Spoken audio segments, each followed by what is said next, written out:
Good morning and welcome to our live coverage here at this beautiful venue, which is Nalanda College Cricket Grounds. There we go. And today we do have the first game coming up in the league matches, the 10-over competition for the year 2025 in the mercantile sector. And this is Tier B of a tournament. And it gives me immense pleasure, though. I mean, this morning when I walked in, Iran suddenly said, "Brian, why don't you do a duel?"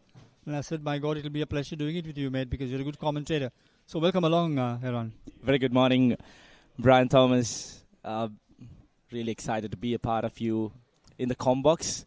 Looks a very bright day, though, comparing to yesterday. Yesterday we had a gloomy sky, but today, to start off the day, we do have a very bright sunny day here, a Sunday morning in Colombo at the Nalanda College Cricket Ground. Couldn't have said it better, isn't it? I mean, to be greeted by the hot sun in the morning. It's very uncomfortable, I reckon, for the players. But for, I suppose, the lucky ones like me and you sitting out of the fans, it all looks good. But do you realize that I've spoken to so many cricketers who have toured to this part of the world, and they said it's the zap and the humidity that takes half their energy off. So I can just imagine how these players would be feeling. And the other factor is, why I find this game very interesting is because we are playing on an even pitch, isn't it? A matting, right? So the bowlers have to be spot on bowling on pitches like this. Yep, that very first ball down the leg side, and it'll be signalled a wide. And not even intercepted by the fieldsman, so 5 runs. Not a very good start, I reckon. Exactly. Not the ideal start that the captain or the team members would have expected. They have decided to start with spin, but unfortunately the first delivery going down the leg side, the wicket keeper fails to connect. And 5 bonus runs to start off for the tee shop. Could be very annoying for a spinner to bowl down the leg side. Left arm is taken on the full, but swept in the sense he didn't have a timing on that. Oh, it's another wide. Look at that. Come on, Iran. What's happening early morning, man? Exactly. I mean, the players might, need a couple of deliveries to warm themselves up, but not at this level of cricket. You need to be decent from ball number 1 because you just have the 60 deliveries to work around with. So hardly you could have couple of deliveries to get yourself warmed up. But look at the scorecard. They haven't bowled a legal delivery yet, but 7 runs given away. That's beautifully nudged into that again. Yeah, getting back to, I need to share something with you and also our viewers. I'll just tell you what I know of after this delivery. Fuller in length, waits for it, opens the face of the bat, runs it down to third man. Batsman will go for a single. You know, Iran, the one thing that Sunny Gavaskar was once telling me in commentary, he says every time, especially in the one-day version of the game, he said, I use the word called leaking in my commentary. No balls, wides are a leak.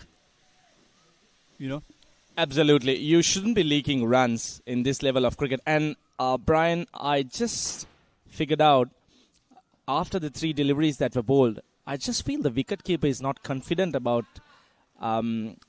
standing wickets behind. I just felt he missed out on 3 continuous deliveries, and all 3 were collected behind the stumps. Very well punched straight down to the man at long on for a single.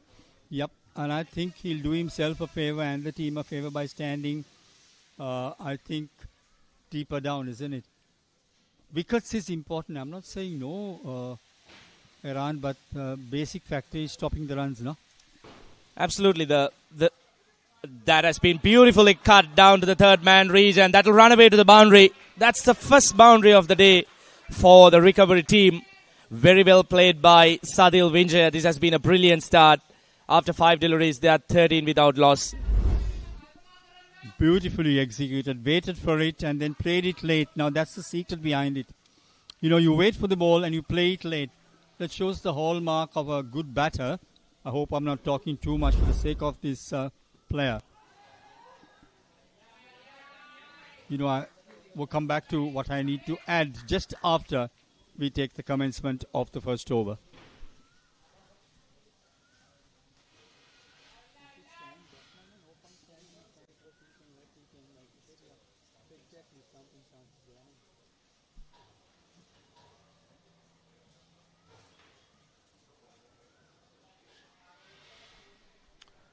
Welcome back. Of course, I was trying to just complete a little bit of a story. Talking to especially Thamin Davas, I remember we were having a long chat once. We know what sort of a bowler he is. Excellent, great in-dipper. But he says that the moment he wraps a batter on the pads in the very first over he bowls, he feels he's my bunny. You understand what I mean? And talking to some of the opening batters who have faced him, they've said that he could. I will come back to that after this second over. Oh, that's a very, very quick run. A risky run, though. Finally paid off well. Yeah, rotation of strike, I think, is very important. Yeah, getting back to Vasi. Vasi used to tell me that whenever he wraps a batter on the pad, he knows he's in business. You know. And great batters like Saurav Ganguly told me how difficult he is to handle on any surface with the new ball. Now, the difference with bowlers of that magnitude, I don't expect that type of cricket from these semi-professionals. Outthink the batter. Cardinal rule, isn't it? Absolutely spot on, Brian. And talking about the Vases, I'm personally myself, I'm a very big fan of left-hand bowlers as we speak. Down the track he comes and punches it hard down the ground for 4 runs. This is very good batting by these two opening batters. They are really taking advantage of the first 2 overs, which are mandatory power play overs in a T10 format game. Yeah, you can't bowl dolly drops, can you? Up front with a new ball. I mean, you're going to get punched down the ground, right? Sort of try and get a line and length first. And are you surprised that they opened with 2 spinners? I'm absolutely, Brian, because that was one of the points that I was looking to highlight. Especially in the T10 format, the batters, they feel much more comfortable facing spinners rather than facing a fast bowler, especially up front. Oh, now you can't do that. You cannot drop dollies, mate. You just can't do this in cricket. And that would have been the ideal breakthrough, you know. Just what the doctor ordered for. In and out. It was just a catching practice for the fielder at mid-off. It was a regulation catch. He just had to grab it with both his hands. But unfortunately, popped it out. That's once again slog swept, but fails to make proper contact. Just the 1 run added to the total. It could be very disheartening, especially when you start missing catches.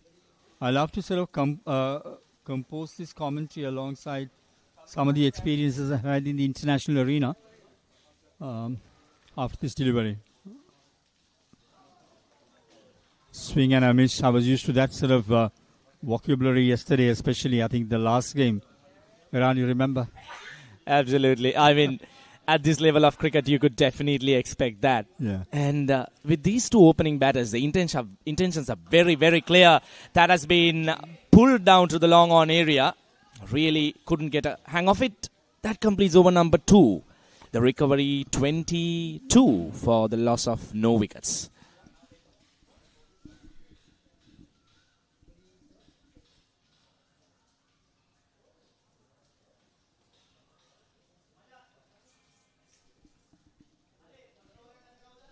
Welcome back. You know, getting back to some of the great cricketers that I have commentated, not with, but in the box. I remember talking to Russell Arnold once, you know, I mean, when Russell was playing for Sri Lanka, that is, and I said, what's your favorite fielding position? He said, any place other than forward short leg, and any place other than when Murali is bowling. Because Murali expects you to take everything. And I said, does he get annoyed? Why don't you go and try it, Brian? Then you'll know what I'm talking about. Because he doesn't believe any single catch being dropped off his bowling. Absolutely. Period. I mean, that's the enthusiasm, you know, those kind of legendary bowlers had. And that is exactly why they were successful players in their cricketing career as well. Once again, that has been sprayed down the leg side. Wide call by the umpire. It was not collected cleanly by the wicketkeeper as well. 2 more runs added to the total. Don't bowl to both sides of the wicket, son. Keep it in one particular length if you can. Cardinal rule. Especially, I wonder whether he's finding it difficult to grip the new ball. No, there's a possibility as a spinner. Rather, Brian, I just feel he's trying to fire in the delivery. If you just see, he's trying to Oh, bowl yeah. it really fast just to make sure that the batter is unable to get underneath the delivery. Losing control. Now that looked a good stroke, cricketing stroke down the ground. I met a very interesting personality this morning. I'll come back to that after this particular delivery. There you go. He's been firing every single delivery. Absolutely. Have you heard of USI Pereira? I'm sure you would have not been born when USI was playing. Wait for that. He was another Nalandian alongside great players like Leslie Narangoda and Bandulu Varnapura and co. I met him this morning. And I remember, come back to that after this particular delivery.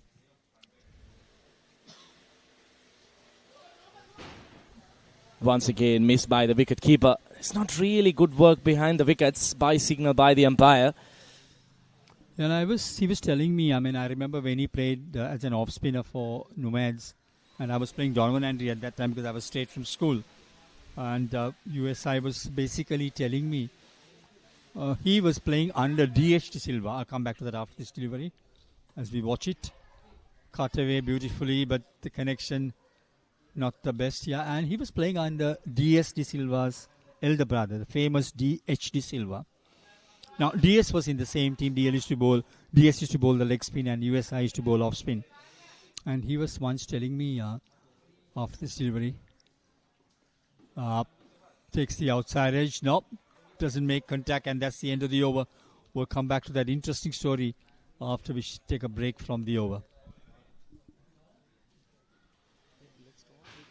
That's fine. I mean, if nothing exciting happens, you can keep on talking. They told us to take a break when in between. I mean, during deliveries, let's talk. Yeah. Right. So coming back to my little thing I want to share with you about what USI told me. He said that D.S. De Silva, because that particular team had Daya Sabandhu because he was a dual-purpose bowler. As you know, Daya used to bowl with the new ball and the old ball. And sometimes USI was asked to bowl with the new ball. And he said that he was just told bowl, line and length. I don't care if you get hammered. Fine. Right? But don't try anything fancy. Like don't try to bowl it quicker. Because you're gripping the new ball. It could slip off your fingers. And he said it was very challenging. Comes this taken on the half and punch to short extra cover. West will go through for one run. Yep. And he said that was the most important thing. And he said he followed that rule right through. He never tried to bowl it quicker, with that new ball. But of course now cricket has changed quite a bit. But then that was the jargon at that point in time. I thought I'll share that with you and the viewers. Because USI was a great off spinner. Tall in stature, and I used to dread facing him in the nets. Makes you look like a dog under a lamppost at times, Absolutely. Down the ground it comes and hammers it down to long on. Not a proper connection once again by Vishal Rukshan. Just the one run added to the total. Both these batters are just finding a little bit hard to get their timing right. Even though the scorecard reached 28, the extras have helped them a lot. But these two batters are really finding it hard to get their timing right at the moment. That again, bowled quicker. And takes the outside edge. India balloon for a little bit. The one thing that players have to realize, especially on a matting wicket, that exquisite stroke play will get you runs. And we noticed that yesterday quite a bit. Wait for this delivery. That's brilliantly played, but into the hands. Wonderful catch. That is a breath of fresh air. He played it well, got to the pitch of the ball, took it on the up, but drove it rather uppishly. Almost a check drive, and that was a very good catch, Iran. That's a breath of fresh air, honestly. Absolutely. It was a very good shot, proper time shot, but unfortunately, he just couldn't pierce the gap between cover and long off. It was played exactly down the throat of that player, had deep cover. Very well taken, clean catch. Unfortunate walk back for Vishal Rukshan. He departs for 8. The recovery, 30 for the loss of 1 wicket. Very important wicket, honestly, especially because you're operating with spinners here at the moment. Bright and sunny, beautiful day for cricket, no doubt. And I'll just dwell on to what I heard from Gaul yesterday. This might interest some of our viewers. You asked me a pertinent question. Bangladesh could have declared a little bit early and got Sri Lanka on the back foot. But I was told that for them, a draw against Sri Lanka in Gaul, I'm talking about in Gaul, is equivalent to a win. What are your thoughts? 100% agree, Brian, because Gaul could be called the cricketing fort for the Sri Lankan cricket team, because every single game they walk in to Gaul, they walk with a lot of confidence, and I'm sure they might have really wanted to win that final game for Angelo Matthews as well, but unfortunately they couldn't do it.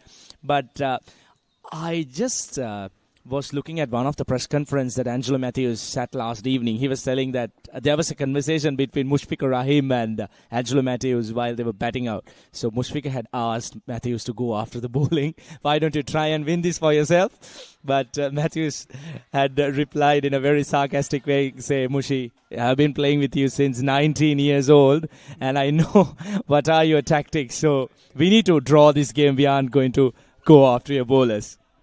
I got a small story about Mushi myself. When he first started playing, he came for the press conference. I think he was very, very young. He was about 16 years or something. And there was a bit of a problem with his voice because, he had that squeaky, girlish voice like. And some of our media blokes were thinking, where did they find these under 14 guys from? Right, here we go. The recovery team. That's their team card. Gamage, Disanayaka, Harding, Kanagaraja, Anand, Vinaya, Piris, Vitanage, Seniviratna, Nuan, and Rukshan for you. Looking at the English tea shop, Fernando, Nirosh, Gunaratna, Malinga, Madhushanka, Umayanga, Gamage, Vijay Singh, Vikram Singh, Morris, and Lianage. I go watery when you say English tea shop because I'm a great lover of tea. Call it a cuppa back in England. Of course, like one of the beverages that I really enjoy having. You'll be surprised, mate. I'll tell you one of the stories, and you'll be surprised. I'll talk about Jeffrey Boycott. And now I was on commentary. I was doing commentary that day for radio, Sri Lanka Broadcasting Corporation. We were playing a test match at the Askiri Cricket Stadium in the hills, my old school. Let's wait for this ball. This story you will love. Interesting move. This is the first time we are seeing a pacer being introduced after 4 overs completed. Yep, and getting back to the story. So then I was on Combox. Suddenly Jeffrey Boycott doesn't know me from Adam. Who am I? Walks in and he asks me in his nice Yorkshire accent, what's your name, mate? And I said, I'm Brian Thomas. You Brian Thomas? And I said, yes, I am. Black Welshman, aren't you? I said, no, sir, I'm pure Sri Lankan, right? Anglican in terms of religion, And I schooled in the grounds that you are playing this test match. At once he knew the name of the school. He said, Trinity College, Kandy. I said, yeah. Can you do me a small favor? Can you fix me a Cooper? Right? And I said, oh, what is he trying to tell me now? Cooper. Sitting, toying with the idea. Cup of tea. And I went in there and, we had these plastic cups. So I fixed him a cup of tea to the best of my ability, right? And I gave it to him. Typical Jeffrey Boycott. Thomas, he stopped calling me Brian. Then he said, Thomas, do you realize that I drink my tea in Chinaware? I want to tell him, we don't have even Greekware here in the commentary box. And as we speak, that's a very close call, but very well run between wickets by the two batters. This is exactly what they would expect as a team, because after 4.3 overs, they just managed to score the 34 runs. Brian, they might really focus on putting up the run rate a little bit, because I just feel 34 runs after 4.3 overs might not be just sufficient in a T10 game. Yeah, you were talking about 100 runs, isn't it, minimum, which is a pass score. Upish, but has he cleared the man? No, at mid-wicket. Yes, it just bounces inside the boundary line. Good bit of interception there. That's very good commitment and very good fielding. Just getting back to Jeffrey Boycott, then the whole of that day I was busy only pouring tea for him. But it was worth my while. The amount I learnt not only as a cricket commentator from Jeffrey Boycott, the way he reads the game. And he kept telling me, you have to keep focused. It's not easy. It's easily said than done. The captain's job, right? We'll wait for this delivery. India, brilliant shot. That is punched. Given the treatment, short outside the off stump. Thank you very much, says the batter. And 42 runs for 1 wicket. Yes, he was telling me the importance of the captain, especially in subcontinental conditions, because you need to use your finger spinner and your wrist spinner at the right time. You understand what I mean? And he was a great lover of finger spinners. He said finger spinner from his book is a must to any test playing team, but they buy the wickets for you. That has been clean bowled. This is one of the sides that we saw yesterday as well. You've been hit for a 6 and you come back really strong by cleaning up the batter. You can't ask for a better result for a fast bowler after being punched hard out of the ground. And the very next delivery, you managed to castle that same batter who took you out of the park. Very well done by Lahuru Gamage. I think so too, and also the batter, I think the intent was wrong. I mean, this is the difference, you would have heard recently, Iran, how the cricket commentators say, once you hit a 6 or a 4, rotate strike. Because psychologically you can get slightly over anxious. I think even when we played our cricket, we had that. I'm talking about, my coach at that time was Bertie Vijay Singh when I played for under 16, and he kept on telling us from that time, just because you clean a bowler out of the park, don't think that you're going in for the same stroke the next ball. Played by merits. And I remember him still telling me the ideal is rotate. Yeah, 100% agreed, Brian, because when a bowler has been pumped out the park, you can definitely expect the best delivery in his bag to be bowled the very next delivery, because he wants to defend. He wants to attack the batter who took him out the park. So you need to respect that bowler. You need to rotate the strike and walk away from his eye line. Upish but safe. Well, we are seeing a different approach today, this morning. I dare say so far I've not seen very many cricketing strokes, but then a swing of the bat. I think they've all come to a conclusion that 100 is a pass score. So I think that must be the back of their heads, Iran. I think so. I might be wrong, but then I just presume that's brilliantly driven. Wonderful to see when a batter gets to the pitch of the ball and plays through the line. Fantastic. Great looking stroke for just 1 run. You used a fantastic, I would say, cliche yesterday. You said it doesn't matter how it comes as long as it comes, isn't it? Absolutely. When it comes to this T10 and the T20 format, rather I would call the T10 format, that's a very, very close call. Mm-hmm. So the batters out there, they walk out to the middle looking to score off every single delivery. So it's then, they get that thought, no matter how it comes, as long as it comes. Upish clipped in the air, but has he taken that catch? No, he has not. If he did take that catch coming in front, that would have been a catch of international class, you know what I mean? Yep, you're right. Some interesting thoughts as well, especially in this version of the game. We'll come back to that or down the ground again. A single. My school of thought, and this too after speaking to so many international cricketers, especially some of the Indians, they say in India everyone wants to be a batter after the IPL. Absolutely. Looking at that young player, Raghuvanshi, who was a great find during the IPL this year. Just 14 years. Can you believe how he was batting out there, Brian? Iran, I really am. I mean, I've been called as a critical journalist on so many occasions, even in the com box in the STL. We'll come back to that after this break. Are we having a break here? No. Unless we are having a break. So we'll just go in for a break and come right back.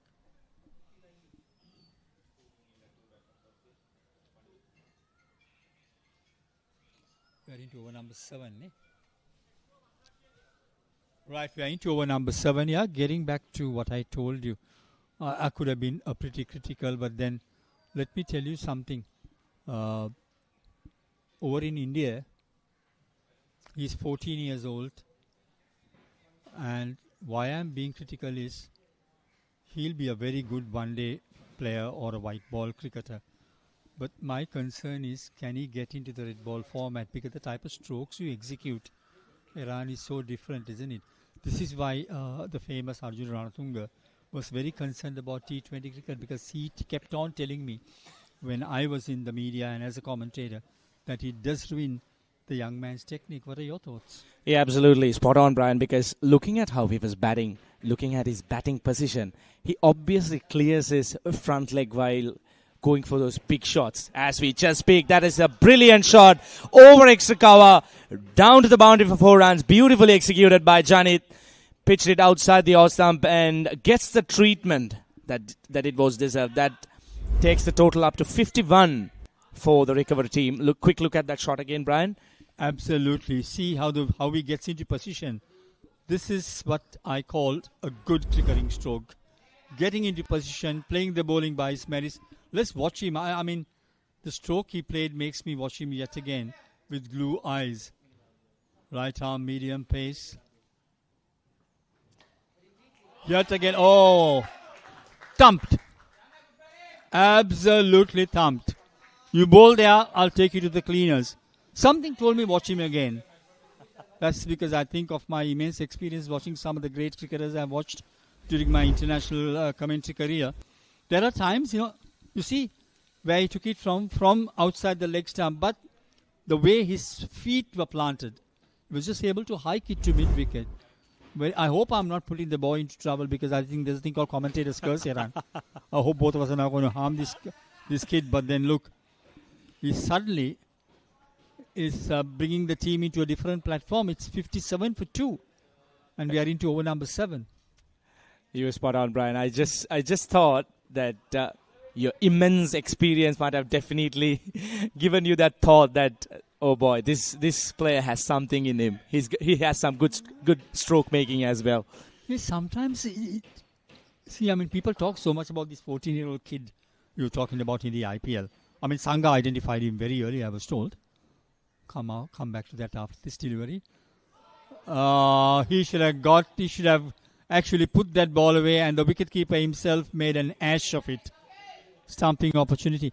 Well, that's part and parcel of the game. I hope I've not spoken too much about this young batter, because he's missed out on a full toss. The commentator's curse sometimes does work.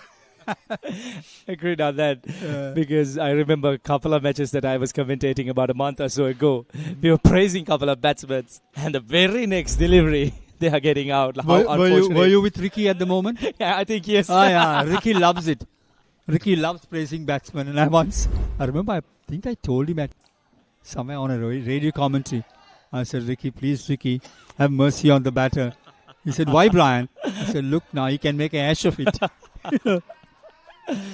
Yes, talking about this youngster, Sangha identified him very, very early.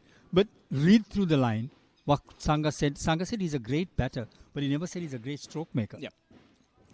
You understand? Yeah, absolutely. Now, this is the difference between that 14-year-old prodigy. I'll call him a prodigy at the moment. Come back to you after that delivery. Bowled him. Neck and crop. Absolutely. Length delivery. Played all over it. And this is trouble. 59 for 3. Brian, commentator's curse. 100% correct. Oh, Ricky, I hope you have not heard me, Ricky. You might have. Ricky might have watched it and said, this guy's a good bat then. Anyway, well played, son. That's how the game goes. You win some, you lose some. So, now if you look at Sachin Tendulkar and his career, at the time that Sachin started playing cricket, as a schoolboy, there was no T20 cricket era. So he became technically perfect. That's why, look at even Virat Kohli. I remember in the 2011 World Cup, when I was with the team as the media manager and spokesperson, India was captained by MS Dhoni, and Virat was not in the playing 11. And our dressing rooms were side by side. And I can tell you the way that Virat Kohli was concentrating on what was happening in the middle. And Chamin Devas didn't play that game, so he was seated next to me. And I think I remember Chamin nudging me and saying, look at him. That's the concentration. But even Virat, I think in his younger days, didn't play T20 cricket.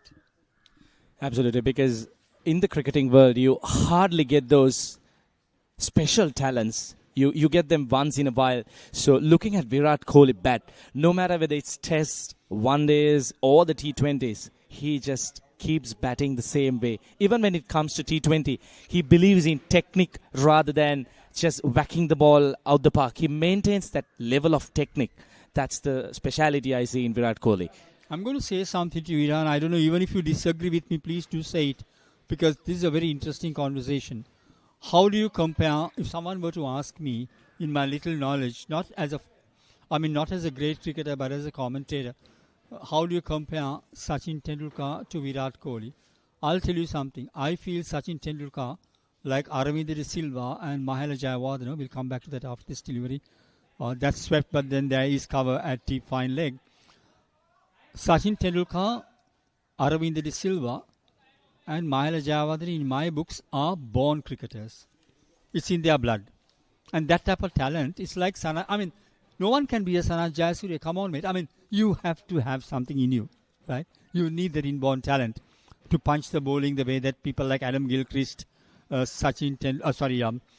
Gilchrist, Shahid Afridi, Virendra Sehwag for that matter, and Sanat Jayasuriya punch. Now that's a special talent. But people like Virat Kohli, Kumar Sangakkara, and even Rahul Dravid, to a great extent, they, from my books, is absolute hard work in the nets.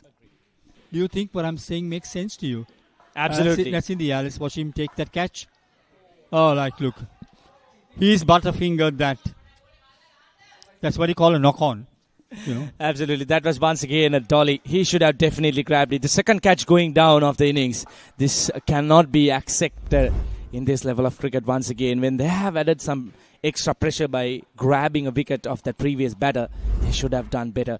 So coming back to your point, Brian, I do 100% agree with what you say, because those kind of players, especially Virat Kohli's, the Sangakkaras, they have worked themselves through. Very hard indeed. No? I have once read an article, Brian, that Kumar Sangakkara, after a training session or after even a match, he walks to the nets, he stays there alone, and he bats out around 200 or 250 deliveries, and he goes back home. I've got that experience because when I was the media manager, I think we had just played, if my memory serves me right, I think we had played, either England or New Zealand. I think it was at the SSC. No, it was at the R. Premadasa Stadium. So the bus, that's beautifully stroked. Played late, running away to the third man fence for 4 runs. Lovely. Nice footwork, got to the pitch of the ball, played it late, waited for it, let the ball come onto his bat, nicely punched. Now, I remember we were at our Premadasa Stadium. We had won the match. And then the bus left with the rest of the boys. Sangha asked me to stay back because we were getting separate transport.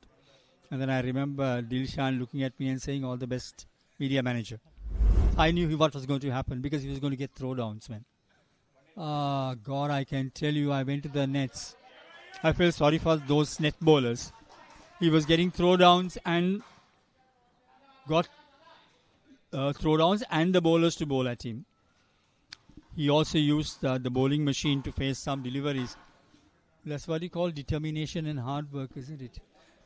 That's the level of hard work that we might just be unable to see in these days of cricket, because that's that determination that you need from a professional cricketer.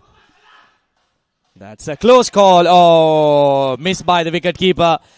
If he had cleanly collected, it would have been definitely a close call, but unfortunately, he just couldn't grab it cleanly. That completes over number 8. I think he's trying to grab. That's where he's... just watch it on the replay. That's brilliantly fielded, I reckon. The fieldsman did his... Oh, no. My apologies. What am I saying? Misfielded, went to the fieldsman, standing slightly wide of him. He should have actually... well, that could have been a scalp. And we could have used that as never run off a misfield, almost. You know. Anyway, 8 overs gone, 69 for 3 wickets. Do you envisage 100 here for this batting, the side that's batting? Well, the tee shop, they should definitely target that 100 run because just 3 wickets lost, 12 deliveries left, 30 runs in a T10 game. It's all on offer. You need to go after the bowling right now because you can't hold back. Just a couple of overs left. Looks like a spinner as well. And the batters might definitely fancy their chances going against these bowlers. 31 runs to get, I reckon, in 2 overs is what they should target. Oh, it's a power play overs. Oh, I'm sorry. What's up? Losing my knowledge in cricket, I reckon. I didn't realize that. Now, come on, try to go over the top. Brilliantly driven, but then there is cover. There is cover. You need to get your timing a little bit correct, so 1 more run to the total. Goes on to 70. Yeah, so getting back to international cricket, it's never a walk in the park, especially when you are playing at the highest level. You spend a lot of time in practice, I mean, the dedication, the fitness levels. It's not easy, to keep fit. Talking to Charit Senanayaka one day, he was telling me that, playing a test match, he says, come back to after this. Take another half volley, driven firmly. That's going to only get him a single there again. Everything is fine, but no time. He can't sort of pierce the gap. He was telling me the way the knees hurt. He said, the knees really hurt. He said, at the end of the day, you don't feel like getting up from your bed. Challenging. Absolutely. Talking about fitness levels, Brian, there again, I have read one of those articles saying, hardly we have seen Virat Kohli or Kumar Sangakkara's, the Tilakaratne Dilshans, especially in Sri Lanka. They have stayed back without playing a game, calling themselves injured. Exactly. I mean, they take care of their fitness levels. That's one part. Their diet levels. Now, look, I'm a very poor eater, so I can afford to tell you about the diet levels, right? Oh, brilliant. Absolutely brilliant. You put it there, I'll take it to the cleaners, mate. Simple. Simple theory. In the arc, gets the foot to the pitch of the ball, plays through the line. Has confidence. Looks very, very good indeed. That's the secret, Brian.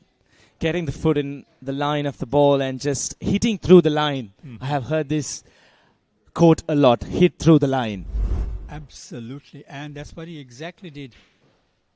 Wonderful to see such cricketing strokes. Brings immense pleasure, actually. Oh, yet again. Beautiful. He's heard you. He's heard me. Playing through the line. Well played, mate. But especially this stroke, if you just watch it, he opened the face of the bat slightly. So he's watching the ball. He's ball watching very, very carefully. The last time he went through with the stroke, just let's take a look at it. He opened the face of the bat slightly. And then made sure that he got it over the deep extra cover's head. Unlike the other stroke, he went sort of straight on. One of my favorite shots, Brian, recalled me of how beautifully Mahela Jayawardene used to play that inside-out shot. And once again, punched down the ground, maybe a couple of runs at least. Yes, well fielded by the player as well. So coming back to that previous shot, that was just pure class. A shot over extra cover that gives you immense pleasure to your eyes. Absolutely. We have marked the over, so we'll just go in for a break, come back for a little bit of a chatter during the course of the next over.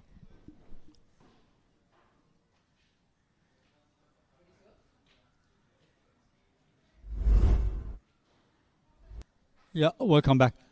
You were talking about Mahela Jayawardene, his dedication, I would say inborn talent. But there again, one day Sunil Gavaskar was telling me, I'll pay any amount of money, Brian, just to go and watch Sachin Tendulkar or Mahela Jayawardene bat.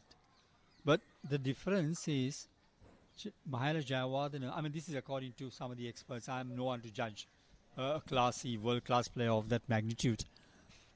They feel if you want to get Mahela, get him within the first 14 balls you bowl. He said, you let him be there. He'll camp the whole day. He'll have his breakfast, lunch and dinner on your account. Very, very well said, Brian. You couldn't have got a better way of explaining how better Mahela Jayawardene is out there when he stands long. And that's a wide delivery start, the final over of the innings. 86 for 3, the tee shop. I must tell you, if I was playing cricket now, every time a bowler bowls a wide, I know I've got to stay a little bit longer in the sun. I would be grinding my teeth. Swing and a miss. I'll really be grinding my teeth. Anyway, so getting back, this is the grounds that Mahela actually was born and played his cricket. And I was told, I know his father very well because he was a well-known producer, television producer. Is that in the air? Has he cleared it? No, but then he can't get past the man at mid-wicket. His father was a television producer, director at Rupavahini. And the rudiments of the game, Mahela learnt was from his father. His father was an average cricketer, but he spent a lot of time with his son. And so was Sanga's father, running through their history. They spent a lot of time with their respective fathers, who used to coach them quite a bit, you know. Yeah, you could definitely call Mahela's talent an inborn talent. Especially Absolutely. The two shots that I love, the inside out over extra cover and the late cut.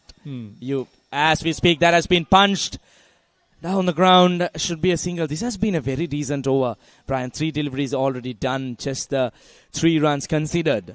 88 for the loss of 3 wickets. 3 legal deliveries to go. What's your money on, Brian?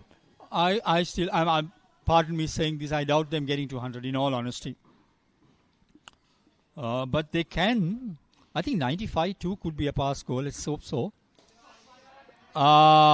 Brilliant, but then fell just short of the man. Come on, don't let me down, mate. You should have fielded that. You leaked another 4 runs, so that's 92. 2 more balls to go. These are little mini challenges. Can they get to 100? I still am not very optimistic that they can get to 100. The fielders should know. Protect every single run as you can, you know, which is a prerequisite, you know. When the ball left the bat, Brian, it was very clear that, as we speak, that is a brilliant shot over the mid-wicket. In fact, Sportylk all the way for 6 she goes. And Brian, your money is going in vain. Out of the window. I should be in the other dressing room. It happens, you know. And I'll tell you a story. I mean, I'm not being very sarcastic here. 368 for 4 wickets Sri Lanka were at the end of, I think, day 2. End of day 3. I'll come back to that after this delivery. Punched.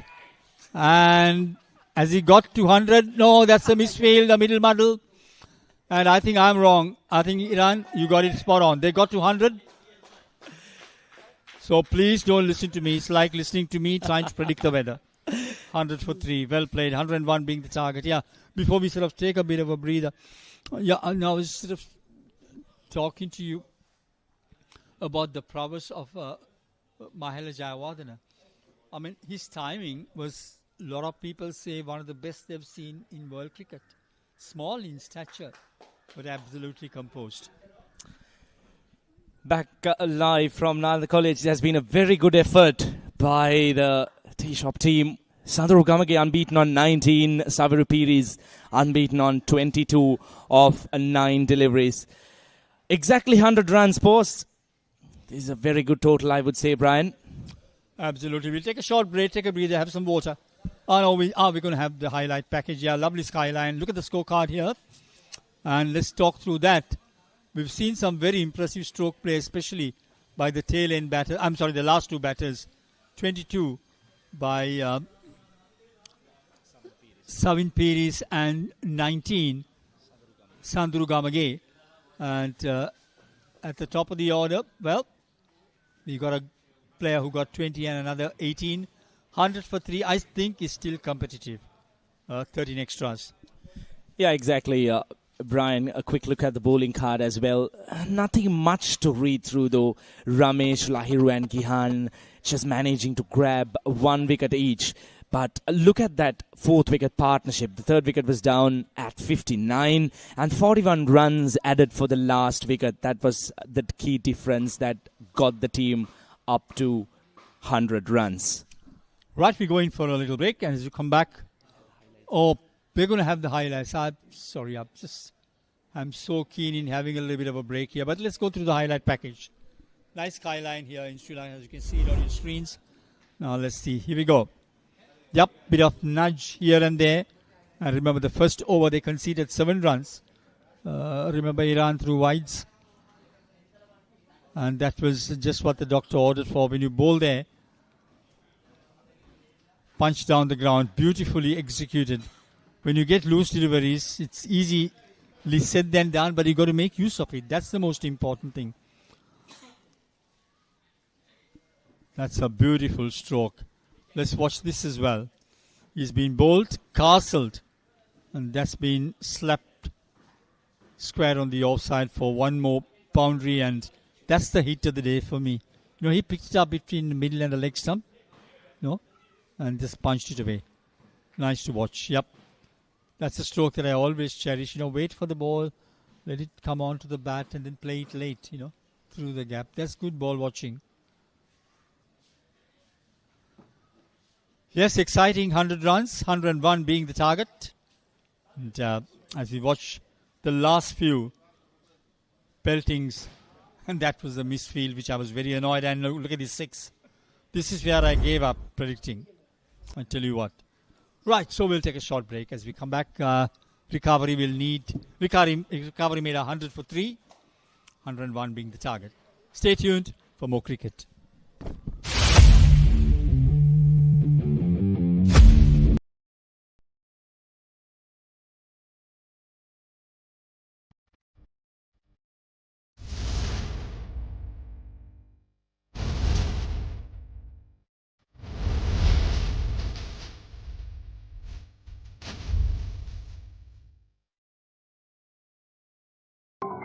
මොනවද පේන්නේ කියමු CDBFD දැන් කොහොමද CDBFD ඔයාට කන්නාඩි ඕනේ නෑ හොඳට දුර දිග පේනවා දැනෙන පොලියක් දෙන CDB එක ඩිපොසිට් වෙනස්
මොනවද පේන්නේ CDBFD දැන් කොහොමද CDBFD ඔයාට කන්නාඩි ඕනේ නෑ හොඳට දුර දිග පේනවා දැනෙන පොලියක් දෙන CDB එක ඩිපොසිට් වෙනස්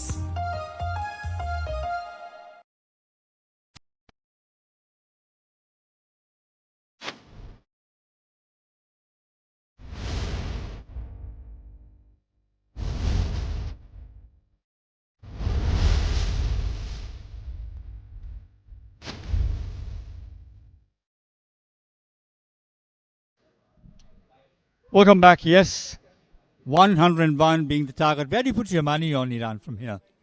Well, looking at yesterday's games, I'll definitely throw my money on the team batting first. Because I just feel the team that comes out to bat second, they have that scoreboard pressure. So that's where the game depends on who wins it. Yep, I think the anxiety, isn't it? So when you play at this level, it's a little bit different to how one looks at it from an international arena. Because I was surprised. I mean, some of the scores that were chased in the IPL, in example, was absolutely, phenomenal, isn't it? I mean, look, 230s were chased, 240s were chased in one-day cricket. And I always thought to myself, okay, that's sheer planning, But I'm not trying to sort of say, right, you can have the same planning at the cricket that we're seeing here. But I still feel 100 is a pass score, can be chased. Yeah, spot on, Brian, because some might debate that saying, they might prefer to chase down a total because they know what's the target rather than going out there blind, first innings, knowing not what number you need to hit down. But that may be during the international arena. But when it comes to this level of cricket, I just feel that the scoreboard pressure might play a vital role. Absolutely. Because now, look, I'm not trying to come to a conclusion. It's only a speculative aspect. Now, they'll be telling themselves we need 10 runs and over as a target, isn't it? I mean, Iran, when you have that type of target, as you very correctly say, the mistakes are very high, You can make mistakes, especially in this version of the game. Sometimes I'm a great lover of Test cricket because, why it brings in so much endurance. You don't have to worry about a ball that has beaten you. You just concentrate on the next ball. But sometimes I ask myself one question, can you do that in white ball cricket, Where it's a goal dust. It goes as a dot delivery. You need to, make up for it. Funny world. Let's see how they get about this. There's medium pace being used here. I'm already impressed about his height, Brian, to start off with. Brilliant. Up. Did he get back to it? Waited for the umpire's signal. Yep, he got back to it. Just dropped a little bit short in front of the wicket keeper. I remember seeing a similar bowler with a similar height yesterday who played for HNB. He was very tall as well. He got that ball to bounce. Pretty quick he was, isn't it? Yeah, I remember him. He looked very impressive. And I think I shared that with one of the players who just came and said hi to me just before both of us were leaving the grounds. And I said that I was very impressed watching him bowl. Good. Off the back foot, punch to short, extra cover. I somehow do like proper cricketing strokes. If you look at some of the great cricketers in world cricket who have played the short version of the game, speak to coaches like Justin Langer, even Ricky Ponting, they would always say that, the T20 or the T10 game, they don't comment much on T10. That's beautifully driven. And a good bit of fielding, fantastic. They always say that, you don't have to go like witch hunting, playing, unorthodox strokes. You could still play proper cricketing strokes, get your timing right, and you could score runs. That was a drop catch, Brian. Oh, I'm watching it from a different angle here. So one went a-begging pretty early in the day. That's once again, this time he succeeds. Absolutely. Fantastic. Just what the doctor ordered for. Scoreboard pressure is what I thought is causing the problems. They've lost one wicket for 2 runs. Too early in the day to lose your opener. Pressure is the word. Exactly. Kavin, in my opinion, he has been very simple in his run-up. He has just made sure he's hitting that good line and length. He doesn't have express pace, but he's just maintaining that line and length, which has really helped him to get this result of getting the first wicket out. I always liked matting wickets because we used to play our junior cricket on matting wicket. And it used to be challenging in the sense, of course, like, look, We didn't worry. At that time we didn't have. I mean, junior cricket was not played on turf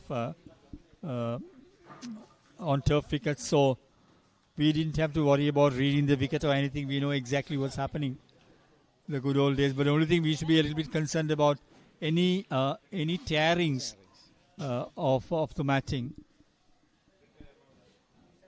It has been a very decent start by Kavin. Look at that once again. He's hitting that sweet spot continuously. All 5 deliveries. Very consistent. And he has managed to grab that positive outcome of his decent, disciplined bowling. Good to see. Very good to see the opener being so very disciplined. I think you were spot on, Iran, when you said he's not very pacey though, but then right thing to do, concentrate on your line and length. Try and bowl back off a length if you can, I wish if he has I'm not too sure whether he has a disguise of a slow delivery. It could be a handful up. That's a quicker delivery. Very well bowled, sir. Swing and a miss. That's the end of the over. Good over. Just give away 3 runs and 1 scalp. That's a quick look at that replay once again. Using his height, getting that bounce, helping him to go past the batter. Successful over by Kavin by all means. Just the 3 runs considered, especially in a power play over. Great to see. I'm also a little bit... I'm not concerned about the skyline today because it looks nice and clean. We will not have any rain. But I tell you what, especially when we have rain in an international match, it can be so very frustrating because the players you talk to, they feel the anxiety building in more, because your entire game plan changes. Like see how the game plan changed yesterday for Bangladesh. They could have envisaged declaring after having a lead of around, let's say, 225. But I think when the rains came, they had to have a change in the plan. But let's get back to Nalanda College here. Very quick, but a wide. Wonderful action. Have a look at this, Iran. Reminds me of 1 or 2 bowlers in world cricket. Just have a look at that action of his. Saw that? It's very interesting. He's bending his back a lot, trying to get that pace, the extra pace, I guess. Let's have a look at him. Yeah. Interesting, but that's nudged away to deep fine leg. Batsman will take a single. He's a bit pacey, isn't it? I mean, he pulls with a bit of venom. Just feel that he's trying to get the ball slide into the right hand, probably. Working on his pads mostly, Let's see. Interesting. 101 the target. That's played rather uppishly, but then falling very much in front of the fieldsman at the cow corner. I'm really loving his enthusiasm. Right after his bowling, he's coming running to grab the ball of his own bowling. That's something we rarely see from a fast bowler running all the way. I mean, I've seen it those days in the yesteryear. Good. Very good discipline indeed. Good follow through. He's got I would say, quite an unorthodox action. But then he looks pretty quick and nippy. It's a very good blend from the recovery team. Mm-hmm. One opening bowler, not express pace, hitting that nice, decent length. On the other hand, we have a express pacer coming in, letting it go hard, making the batter's life really hard. Looks good. He looks very good indeed. If he can just bowl a little bit back of a length and try and disguise with a slow delivery. Because in modern day cricket, disguise... Was it a slow delivery? Okay, I'm sorry, I didn't notice that. Yeah. Okay, so he's got the slow delivery in his repertoire, isn't it? That's God, you spotted it pretty well. I mean, I just didn't. Just bought him front on. Yep. That's a wide.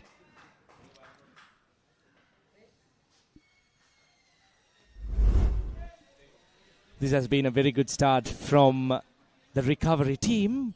Very interesting call by the umpire. I know, I didn't want to comment on that. I think, well, can I say the bowler is unlucky? It was inside the tramp line. But I think we were discussing this yesterday, and as we speak, that has been skied, and we land safely between the two players. I, of course, feel that the batters have to open their shoulders a bit early. Because Iran, the problem is you're chasing 100, isn't it? So you need to try and get bat to ball. They've also lost 1 wicket at the moment. So sometimes you just have to go for the... Oh, that's brilliantly stuck. I think he heard me. He heard me. That is brilliantly stuck. Wonderful to see a stroke being played over the long on's head for a 6. Take a break and come right back.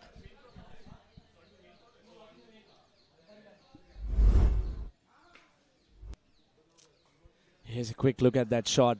It was short, and it's always good to see from a batsman's perspective to be flat batting it down long on, but from a fast bowler's perspective, I don't think that's one of the better views a fast bowler would love to see, getting flat batted down long on. They'd never tell you their emotions, but I can tell you they get very angry. I still remember asking. Sorry? We are having a bit of a cloud cover. But I think, I don't know, I'm very optimistic. I'm not a weather expert, I promise you. It's like me predicting the score. But I think Mother Nature will give us an opportunity to play the whole day today. It's just like yesterday, Brian, I just feel the clouds are moving around fast. They're just not sitting at the same place, which is a good sign. Absolutely. Right, we have a change in the bowling as spin being brought into the forte. It is, yes. This would be a good time, seen at Vidanage. He has played 100 matches, is it? I just saw that set. Short and punched away the short extra cover. There is cover. Very good fields placing. Now, but he's got to try and get the batsman on the front foot, especially on the matting surface. Get him on the front foot, because don't let him punch you off the back foot, So ask him to come at you, son. That's a loud appeal, but definitely drifting down the leg side. That's a much better delivery. That was very old ball. Lots of air given, bowling it very, very slow. Look at that previous delivery, bowling it very slow through the air. Brilliant. Looks a bit composed. Let's see. I don't want to talk too early. Let's watch him just... has he nicked it? Has he nicked it? Good delivery. Back of a length. Spun away from the right-hander. It looked more of a delivery that did take a bit of spin. I hope we do have a replay of that. Let's watch this, Iran. Yeah, it did. I think he went straight through, basically. Brian, more of an arm delivery. Let me recall one of the old players. I'm sure you know about him. From England, Monty Panasa. Oh, looks like him, isn't it? Monty. What a player Monty was. What a competitor, man. I mean, like he will bowl for you the whole day. Looking at Siddharth, it just recalls a very slow run up. Yeah, like Monty, typical Monty, yeah. Not in stature, but in the action, of course. That's a single. Yeah, Monty was great to watch, and real hard-working bowler. Nice human being. Had the opportunity of talking to him quite a bit.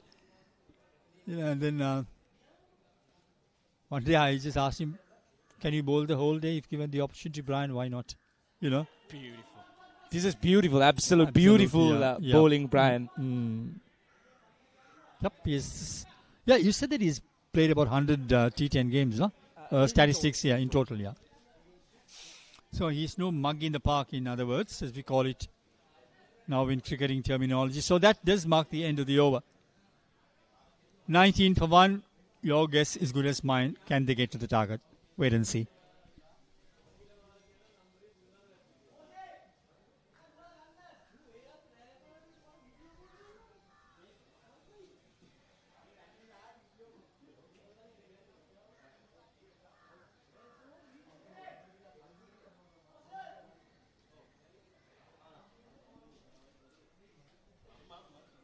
I think the only thing I might have got right today is that the sky looks a little bit better. You know. Come on, Ryan. I mean, you could definitely guess a lot than that with your experience. It's not the sky that you should be talking about. I know you're right. But I'll tell you, I've been at venues. I mean, Gaul can be very unpredictable. And I'll tell you, Dambulla, a cloud cover comes from, I don't know what part, but the groundsmen know it very well. And we always think these groundsmen have nothing to do, but they are always spot on. It just suddenly comes over and then it's cats and dogs after that. Valiant effort, but it was not easy. Batters cross over for a couple of runs. Close ball, it's gone. Oh, it's gone. Brilliant. Absolutely brilliant. Now, this is what I call commitment, excellent fielding, commitment, call it what you may. And most importantly, he threw to the correct end. And obviously, the players are gathering around him. Let's watch that. I mean, this is what we call competitive, very good cricket. He couldn't get to the ball as far as the catch is concerned, but the second, look at the throw. Brilliant. I mean, you can't expect anything better.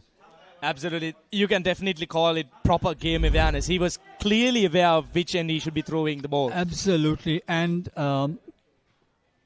I dare say that's an international class of run out. Because, you know, the bowler was behind the wicket to collect it, you know, and the bounce was just into his hand. Usually with the tension out there, bowlers tend to stand in front of the wicket. Oh, they forget that I they mean, need to be behind they need to be behind the wicket. Here's a quick look at that again. A very clean throw and a clean grab, and the bails were taken off in a flash. That's great all-round work by the recovery team. The one thing I used to always get, I saw some crows on the park. Tell you what, Iran, I used to get very nervous, especially giving commentary with an international team. I mean, of course, I used to do it for radio, basically. And we find all sorts of birds flying, now. They would ask me, Brian, what's the name of that bird? One day I remember I told Pat Simcox, Pat, you asked me the difference between a crow and a duck, I might not know. So he stopped asking me that, you know. But you know, there was this Indian cricketer, I think it was Madan Lal. He was brilliant with birds. He knew a variety of birds. Even in Sri Lanka, he would sort of like tell us. That was his, I mean, he was a bird watcher. He could identify birds, you know. Yeah, that's great. That's really great. The nature playing around with the game. And for the first time, I guess, we are seeing a leg spinner, Brian. Did we see a leg spinner yesterday? No, I didn't see any legitimate leg spinner. Most of them were absolutely finger spinners. Might have had variety, but I just couldn't pick it off the camera. I'm surprised you sort of identified him. I was not concentrating. Let's see. Yep, you're right. Was it the googly, played across the line, and he's castled him? In fact, I just feel that did he hit his bat against the wicket? We have to wait for the replay. But by all means, they have managed to grab a wicket. Let's wait for the replay. I just think that he might have collapsed onto the wicket. Strong possibility. Whenever a leg spinner comes into play, something will happen, you know. Either they are busy buying wickets or beautifully held up. No. He's bowled him. Head in the air. He doesn't know where to stroke the ball. Just imagine that. Do you know, talking to Shane Warne, I asked him what is the delivery that he relishes on. He said, Brian, a lot of people think that, okay, fine, look, my stock delivery is the one that gets me wickets. But from the time he developed the flipper, not the quicker, the flipper, you know, more than the wrong arm, that's the one players sort of get confused with. And he started getting a lot of wickets, you know. Another bowler, the late Shane Warne, great reader of a batter's talent, you know. That was huge turn and bounce to complete the fourth over. Really impressed how Sadil Winjer completed his first over. Just the 4 runs given off that over and managed to grab 1 wicket. 4 was done. 23 for the loss of 3 wickets.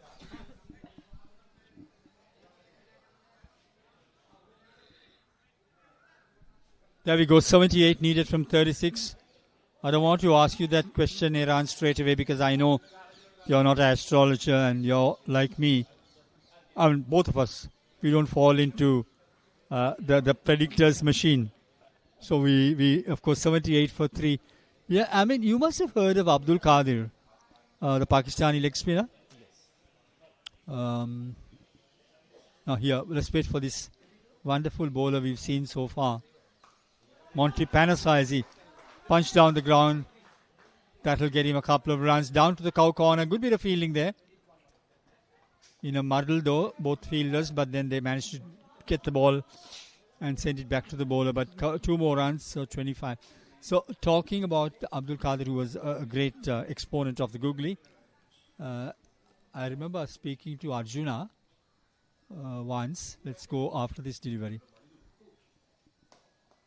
Played rather uppishly, but then safely, falling into no man's land. And very good running between the wickets. Now, this is commitment. You know, Iran, when you see batsmen making the 1s into 2s, excellent.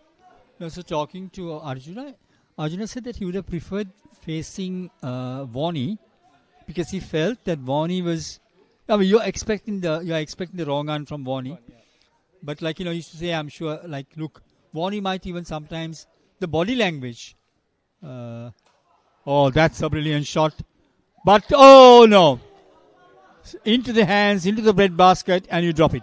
So many catches going down, Brian. This is not what we expect. It's funny. Yesterday, yeah, you're right. Is it the cloud conditions or what? But I don't know. But like, look, now that was into his breadbasket. Watch it there. That should have been swallowed up. I mean, look at the field placing. He's exactly bowling to his field. He has a deep extra cover in place and floating it outside the off stump, inviting the batter to go for it. I suppose he had to grab at it at the last moment. Yeah. So getting back to the story, he said somehow he felt that he could face Warney because Warney might give you a little bit of a sign what he's trying to bowl. But he says Abdul Qadir was different because you don't know where the googly is coming from. You know, Qadir didn't have a flipper as such. He had the wrong one and the legitimate leg spin. And he felt that Abdul Qadir was more turner than Warney. You know, but he always said that both were great bowlers. But then, given a choice, he'd rather face Abdul Qadir. You can't remember him. No, you must have been very small at that time. Yeah, exactly. He should be one of the older cricketers in Pakistan. Yeah, he looked a little bit like, I mean, Mushtaq Ahmed actually. You know, you remember Mushtaq Ahmed's leg spin. That's the type of action he had, you know. That's once again flighted. This time hit straight back past the bowler. That was a very good shot by Oshada. He knew what was coming. He was ready for it. Once again, playing through the line. Beautiful shot. That completes over number 5. Here's a quick replay. That was given a little bit of air, but Oshada was waiting for it and made sure that he went right over the bowler's head. Few bounces into the back screen for 4 runs. 33 for 3.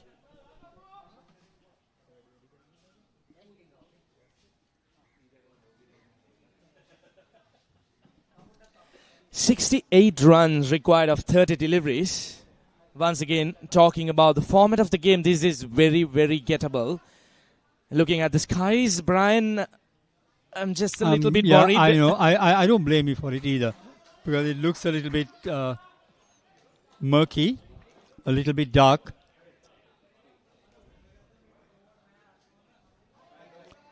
That's a wide.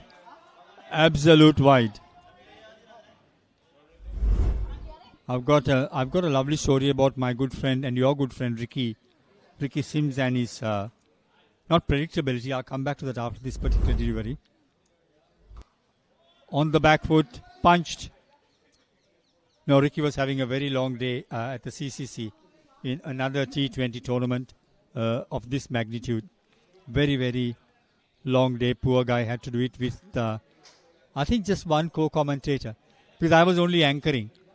And come back to that after this delivery. Played rather uppishly, but then into the vacant position on the onside batsman through for a single. So I was only anchoring, and I said, Ricky, look, let's do our part of the job, mate. You're commentator, I'm bloody anchor. Let me anchor, right? And he was looking at me and smiling. I knew he was really tired. And then the skies opened up, Oh, brilliantly played. Into the gap, 4 runs. That's very good batting. They are in a bit of a hurry, and rightly so. That's good connection. Very well played. Picked it out from outside the off stump and then played it into mid-wicket. That's great. So, Ricky was saying when it started raining, God is so good. I said, Ricky, don't talk so early, Ricky. No, Brian, it's 4:45. God is so good. I'm only hoping, I'm praying. Is he gone? He's gone, yeah. Dancing down the track now. That was an unnecessary way to get out. Went down the track and castled. Yep, 40 runs for 4 wickets. Now, this is getting a little bit tricky for the team chasing. Let's watch it on the replay. Here we go. Held it back nicely. That was cardinal error. Get on the back foot, mate. You have to get on the back foot. Watch the line of the delivery. Anyway, so then Ricky was saying, look, fantastic. I can just take a breather, have a rest. I can go to sleep. It cleared up in less than 20 minutes and we went on till almost 6:15, right? Because CCC, we were playing under lights. So you can just imagine. I thought 6 o'clock, but then because I always note down certain things. Some of the things that I have for... that's something that you also as a new commentator should do. Jot down certain things. When you're on commentary, some of those memorabilias or memories, not memorabilias, I'm sorry, memories can just sparkle our listeners, Absolutely. And that could be definitely one of the first nightmares for a commentator. You're ready to leave by 5:30 and you have to hang back until 6:15. And he told, and like the way he told me, he said, Brian, I'm taking off my pads. And then when I said, come on, mate, now put it on.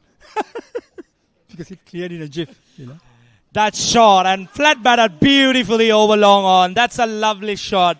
First delivery, Ramesh Fernando. No sitting back. He saw the short delivery. And Brian, the right thing Ramesh did was he went onto the back foot, which the previous player did not do. That's what I was trying to indicate. Just watch it here. Brilliantly played. I mean, you just watch the ball. It's being pitched short. Get to your basics. Don't try to come in front and try to work a ball that's pitched short on your front foot. Give yourself some room. In the air. Could it be out caught? Valiant effort. It's the same fielder who was involved, Brian, in that run out, the diving effort and, recovering from the dive and returning the ball really fast to the bowler. Good effort. All credits to that fielder. 48 for 4.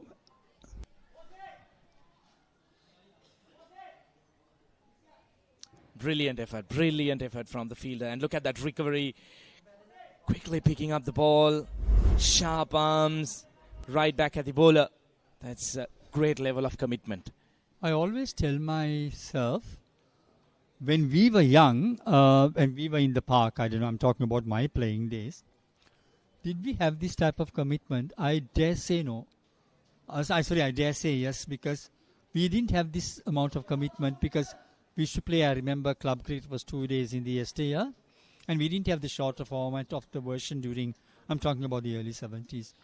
But cricket has sort of advanced so much. We never, there was the famous fielder at that time was a gentleman called Colin Bland. He played for South Africa. And a lot of people said that Colin Bland, John T. Rhodes was another Colin Bland, reborn again. So very rarely we used to have these exceptional fielders. But look at today's cricket. Jadeja from India. My God, what a fielder he is. What an arm, what a fielder. I have to mention one name from the New Zealand brand. Can you recall him? Look, I got him. Now, my intellectual capacity is going somewhere else now. Is he Matthew? No. Can I help you? Please do. My God. Glenn Phillips. Oh, Glenn Phillips. God, I sometimes wish I could go and meet him. And so I'm not an autograph hunter, I promise you. All my life, because there are certain kinkies we all have. I was never ever an autograph hunter. I was never ever a photograph hunter either, right? I wouldn't go and pose with a player and take a photograph, right? I think the only photograph I took was with Wasim and Ramesh Raja. I'll come to this after that. Because my second boy was very small. And when I went to meet Wasim and Ramesh for an interview, I'm talking about the cricket show days, my son accompanied me and he said, I want a photograph with the two of them. And he refused to stand with them unless otherwise I stand with them.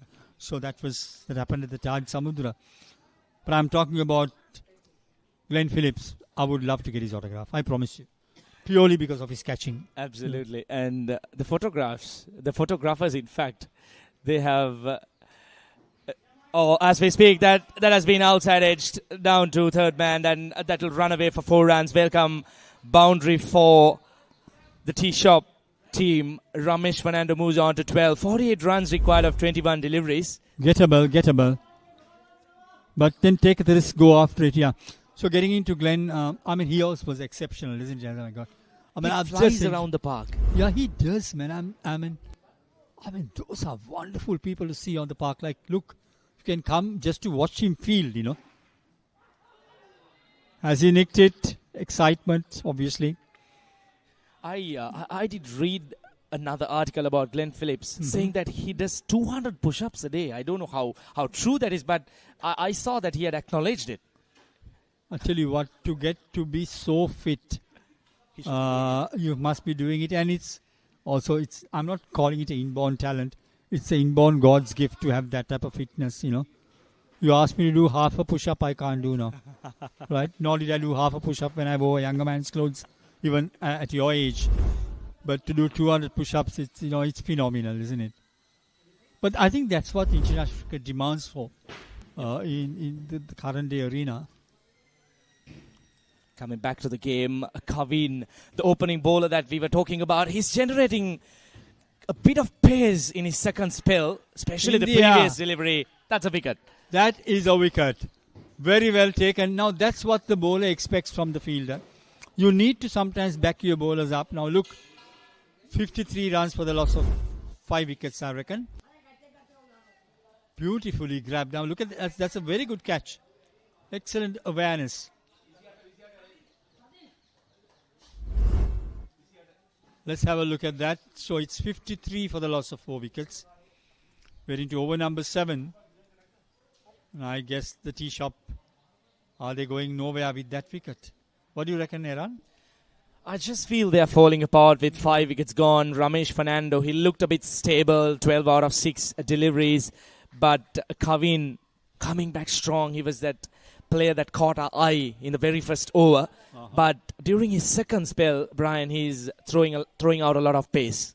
Absolutely. I'm surprised. I was just about to comment on that. I think the first over was a warm-up. Look at that. Oh, look at that. It's nice and quick. Brilliant. Well, Bolsa. Wonderful to watch. Short, run-up, high-arm action. What more do you need? Good follow-through. I think the tee shop boys are in trouble. At one stage, I thought they got out of the woods a little bit, but then I think the last over has got them slightly ajar of the game. Right, we have an over, so we'll go for a break and come back.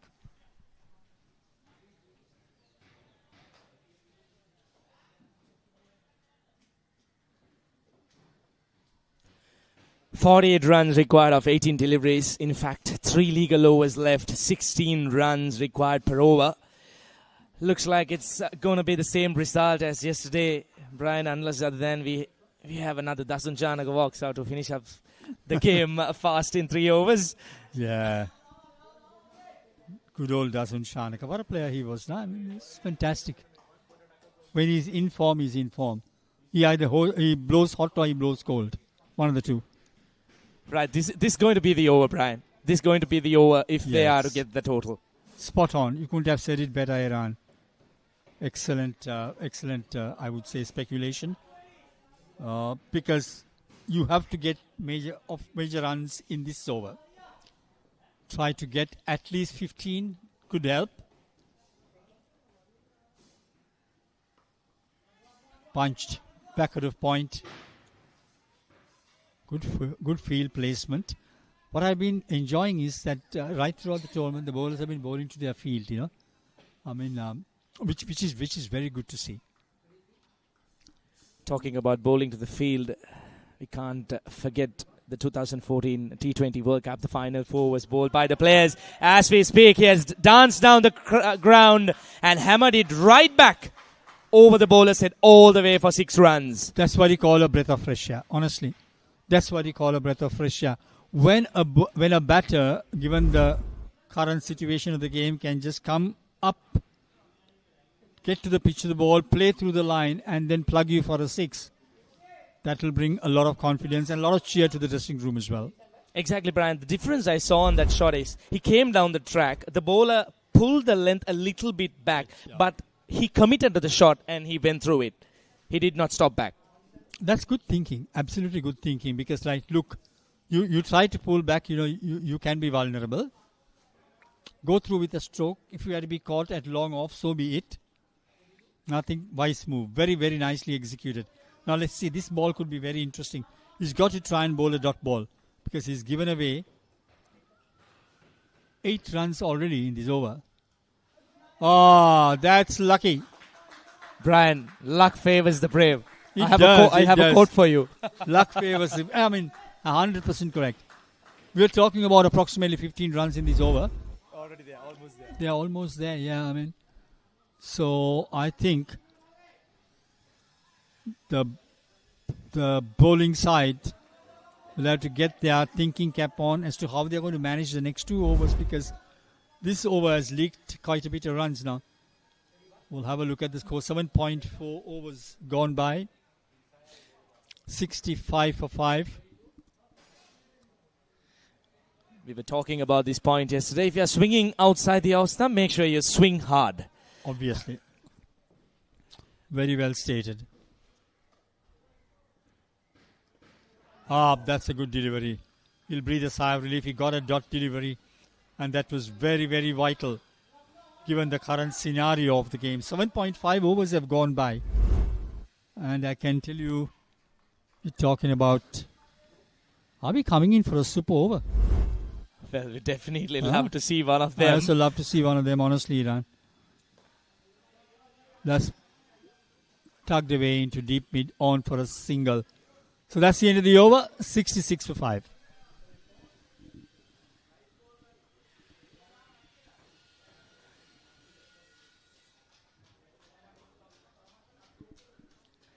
Then here are the figures. 35 runs required of 12 legal deliveries. It's going to be really interesting. This is very, very gettable, Brian, especially in this format of cricket. 35 runs of 2 overs. You would definitely fancy the batting team doing it. In all honesty, yes. But end of the day, I think this is what we call penultimate over, isn't it? So they need to try and get at least, I would say, 20 runs. Spot on, 20 runs. Because you can't go on what you can get on the last over. Even in international cricket, they get the better bowler to bowl. Exactly the point which I was just about to tell. Yeah. The penultimate over, you have the best bowler. Yeah, you have the best bowler. So that's what I hope these gentlemen can do. Or loud appeal.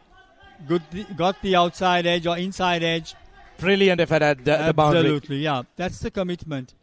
Give it your best shot. It's very easy to the eye as well. When you commit yourself, you sort of lift up the entire team, and that is definitely a boundary saved. 5 balls. Can he get up to the target we were talking about?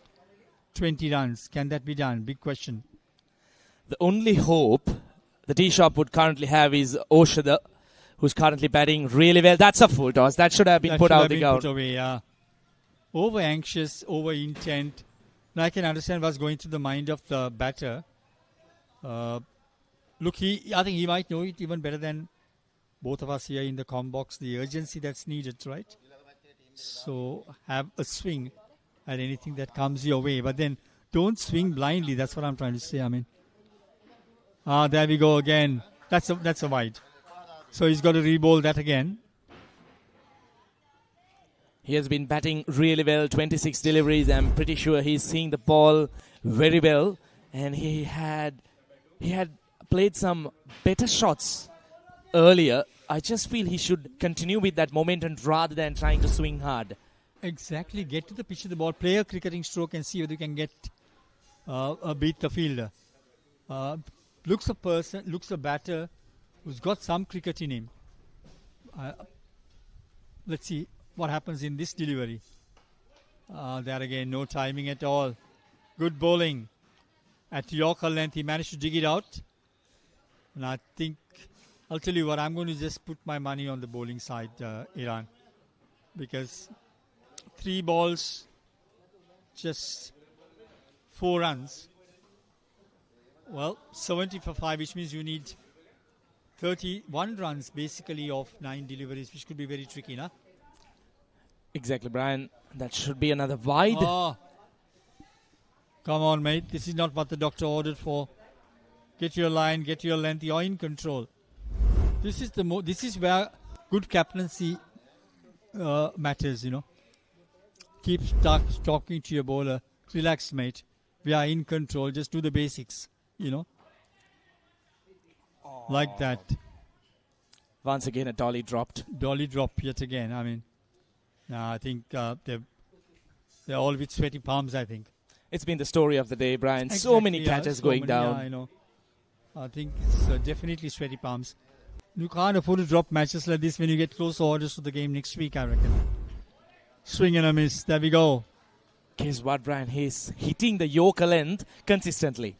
That's what he's doing. And then very difficult to dig out a Yorker, especially in the penultimate over. This is good bowling. Where do you put your money now? I definitely will put it on the bowling side. Sad to say this, but it's true. Spot on, Brian, because it is what it has been happening since yesterday. In the air for a while, but falling in no man's land. Right Herculean chase in the last over. 29 to win. 29, is it? 27, 100, 73 for 1. 28, I reckon. That will be pretty Herculean, isn't it, in the last over? We need to really have a Carlos Brathwaite walk out to score 20 plus runs in the last over. Quick look at the sky. A few shots from our great production team and the cameraman. They are putting out their hard work to give all these live pictures. The sky is looking promising again. I'm sure we are going to have a full day's playoff cricket just like yesterday. Hopefully. No interruptions, no extra or overtime for you and me. Get our job done. 73 for 5. Last over coming up. So the tea shop have their work cut out. Oshada is not going to go away. Oh, he has been bowled. We were just talking about Oshada. Absolutely. Well, no choice. 5 balls, 28 runs. Fair to say the writing is on the wall. Yep, that's the last nail on the coffin, Brian, Looks I guess. like it, yeah. You're spot on in what you say. Absolutely castled. Onto the back foot. Feet going nowhere, bat going nowhere. And it's wicket time. Nevertheless, it has been a brilliant innings by Oshada Vikramasinghe, 39 of 30 deliveries. Brilliant effort when he had no support from at the other end. Yes, and his teammates are giving him a round of applause as he walks back to the hutch. 73 for 6. And they really have got themselves into a bit of a muddle here. This is Russell Morris. Russell Morris. Nice name. Nice name. Absolutely. Especially for a man like me, I find it very easy. Sometimes difficult to pronounce names. Can't help it.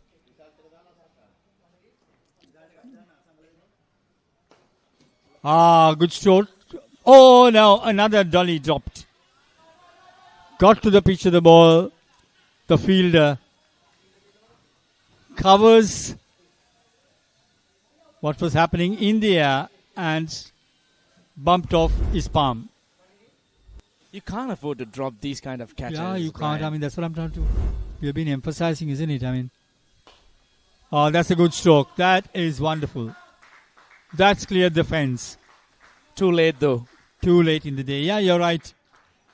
But nevertheless, one thing that bowlers must learn in this tournament is you give it in the arc, you get punched. You know, because the grounds are not all that big, right? So you can't buy a wicket here. You can't do that, right? You need to try and get your wicket. You know. Exactly. You need to be bowling really smart. Yeah. That has been slapped again. Another chance. Gone Goes begging. down. Yeah. I think we have already counted about 10 dropped catches in this match. Exactly. I'm wondering as to why, because I think the catching was excellent yesterday. Now, just a little bit not overawed, wrong word to use. I'm surprised, basically. The catching standards today has been not up to par. Oh, poor fielding again. Another fielding lapse. Lots of runs being leaked in this over. 88, 12 more runs to get in the last over. Last ball. When it comes this close, Brian, you just might feel, oh, we could have got some extra runs maybe in the previous overs. Just 12 runs of one exactly. delivery. But we always say that the penultimate over is generally bowled by the best bowler, no? I think now I know the reason why. When that was introduced, I used to always wonder, I mean, we got an injury on the field as well. Has he gone and done us? He's a Monty Panasa. Yep, I think he might have been.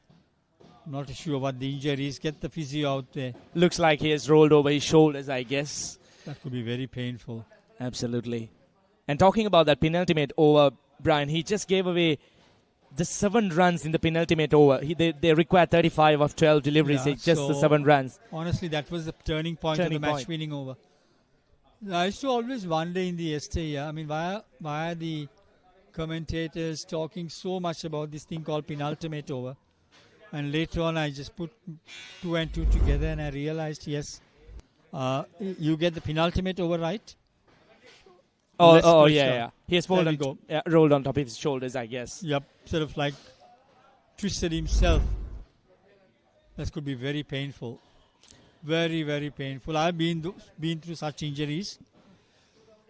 And you don't feel it while you're on the field or when you're in the dressing room, but when you go in the evening, that's time it just starts piercing you a little bit. And during our days, we didn't have these exquisite physios like what you have today. And the magic sprays. Nothing at all. You just go get yourself fermented. That's about it, you know. The old school fermenting, the hot water, the ice cubes. Oh, yeah. Oh, brilliant, brilliant. They fall short by only 6 runs. Only 7 runs. And there's been an exhibition of batting in the last over. So there we go. Brian, I guess we witnessed a proper explanation of why the penultimate over is so important. In case if this ball had bowled the penultimate over, it would have required just 6 runs of the last over. Absolutely, and that would have been, easy taking. So, wonderful game to watch. I hope we enjoyed this particular game as much as we enjoyed bringing it to you. Some you win, some you lose, but then having a look at that last over, turning point. Good start for the day, Brian. In fact, yesterday it was all one-sided games, but today, the first game, going down to the wire, this is what we love about cricket. This is what we love to watch. Absolutely, yeah. And let's look at the scorecard here. Well, Lahiru Gamage, the pick of the player for me, who walked out a little bit late, I would say. Just the 7 deliveries he managed to face. 22 runs of the 7 deliveries with 2 massive sixes. Osha, the Vikramasinghe, in fact, Brian, he anchored the innings, 39 runs. Unfortunately, he did not have any support up front. Yep, and I think that they just muddled up a little somewhere in the middle overs, right, isn't it? And here's the bowling card. 2 for 8 runs. That's Kavindu. And the rest were shade expensive. Sadil managing to grab 2 wickets for 19 runs. But for me, the pick of the bowlers was Kavin, the tall right-arm pacer. 7 dot deliveries. That's outstanding. Right, we'll take a small break here. You're going in for the highlights. Then we'll come right back to you with more of the latest from the Nalanda grounds. Here's a quick look at the highlights. This is Kavin that we were talking about. That was that tall pacer who pulled out by all means and supporting the team. There were some decent shots. Whatever the shots that were played, it was cleared with quite comfort. That was that interesting run out at the international level throw from that player, as myself and Brian were discussing. And never a batsman would like to see that previous wicket getting bowled around his legs. And a couple of clean bowls as well. And what about that flat battered 6 down the ground? By all means. And an outside edge. There were some shots played all around the ground. It was an interesting game. A good catch taken in that last over as well.